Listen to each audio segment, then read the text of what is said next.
Ever wonder who keeps hospitals safe from, well, an invisible threat? Yeah, invisible and potentially dangerous. And no, it's not the Ghostbusters. We're talking about radiation protection technicians. Exactly. An often unsung hero in so many different fields. So true. So if that's piqued your interest, today's deep dive is for you. We're going deep into RoleCatcher's career guide for this, increasingly important role. Absolutely. A very timely deep dive. Think of us as your cheat sheet, your shortcut to understanding this whole career path. A lot of people probably don't even know this job exists. Right. We'll break down what these guardians of safety actually do, day to day, where they work the whole 9 yards. And how to get ahead, which is important. Totally. So RoleCatcher kicks things off by defining a radiation protection technician as someone who safeguards environments from potentially harmful radiation. Which sounds pretty straightforward. Yeah, at first glance, but But I'm guessing it's a lot more complex than just like, reading a Geiger counter. right. There's got to be more to it than that. Way more to it. So what does it actually take?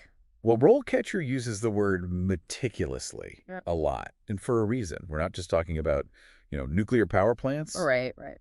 although, I mean, those are a big part of it. But think hospitals with X-ray machines, research labs that handle radioactive materials, Oh, yeah, of course. even some manufacturing facilities. Huh. I wouldn't have thought of that. It's anywhere that radiation is present, you're going to find these technicians. Interesting. And that word, like you said, that word meticulously, it really stood out to me. Yeah. What does that kind of meticulous monitoring look like in practice? So picture this, right? You're starting your day calibrating a Geiger counter, Okay. making sure it's accurate. Mm. Later, you might be in a hospital's radiology department, measuring radiation levels around the X-ray equipment. To make sure everyone's safe. Exactly, ensuring safety for patients and staff. Or you could be having to implement, a new safety protocol for a lab that uses radioactive materials. Wow. So it's really detail-oriented then. Very detail-oriented, high level of precision is needed. So it's not just about, like, reacting to a radiation leak or a problem. Oh, no. It's about preventing those hazards. Exactly. It's a lot of prevention, and that's something RoleCatcher really emphasizes, Yeah. The importance of developing these, like, comprehensive radiation protection plans. I see. It's proactive, minimizing risk before they even become a problem. That makes sense. It's much more strategic. Yeah, not just waiting around for something bad to happen. Now, let's be real. RoleCatcher doesn't sugarcoat things. The guide clearly states that this line of work can be hazardous. Yeah, it can be. There are definitely inherent risks. So what's the trade-off? I mean, what motivates someone to take on that risk? Well, I mean, look, it's not always glamorous, but it is reflected in the compensation. Okay, so the pay is good. The demand for skilled professionals is high. That translates into competitive salaries and really good opportunities for advancement. That's good to know, that your skills are valued, especially in a field that's, so crucial. Oh, absolutely. Yeah, and RoleCatcher actually points to an interesting trend. Okay.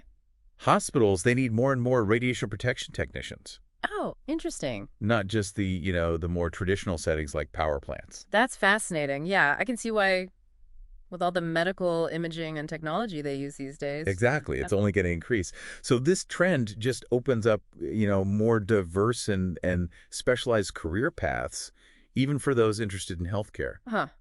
So it's not just about containing potential disasters. Yeah. It's about ensuring safety in so many different places. In our everyday lives. It's everywhere. Very much. So we've established this field is like really growing, in high demand. But what does that actually mean for someone just starting out? Like, how do you even become a radiation protection technician? What's the path look like? Well, RoleCatcher's really clear on this one. Okay. It all starts with a solid educational background.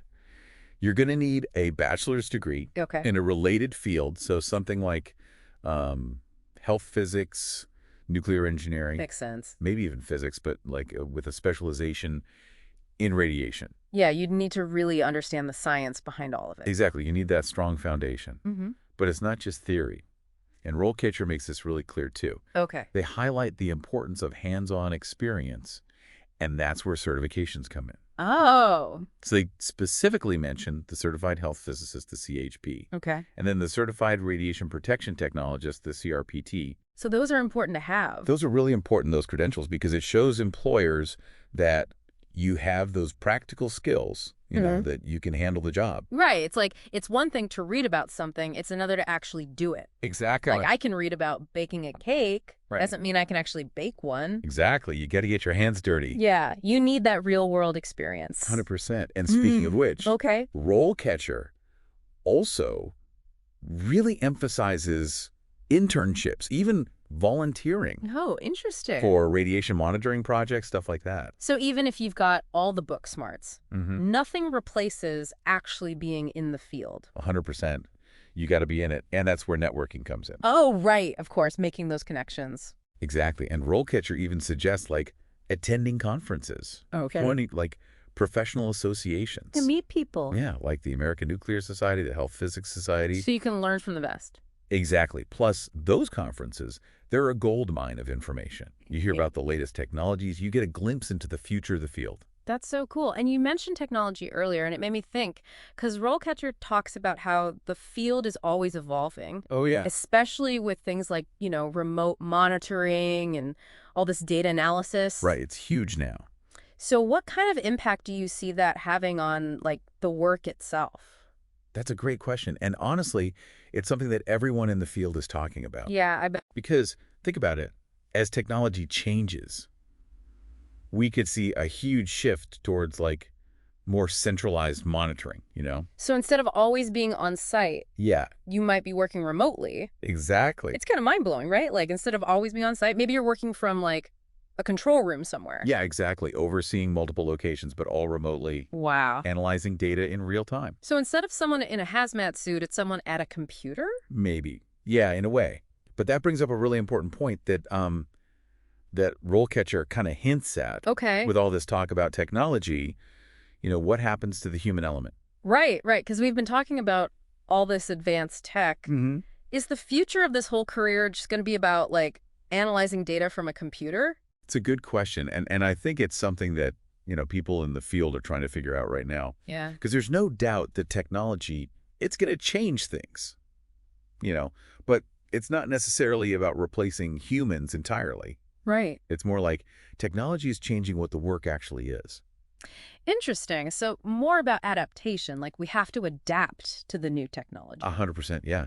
Think about remote monitoring, right? You could have one technician overseeing, like, several hospitals Wow. or research facilities all at once. From their computer. From their computer, exactly. Mm-hmm. They're analyzing data, they're identifying risks, maybe even guiding people on site, all remotely. Wow, that's a lot of responsibility. It is, but it's also incredibly efficient. And it really shows that, in the future, you're going to need different skills. Like what? You'll need, like, really strong data analysis skills. You'll need to understand how the technology actually works, and then also still be able to make, like, these split-second decisions. So all those soft skills, the problem solving, the communication, that's still important. More important than ever, I think. Because even if you have, the best AI in the world, there are always going to be things that come up.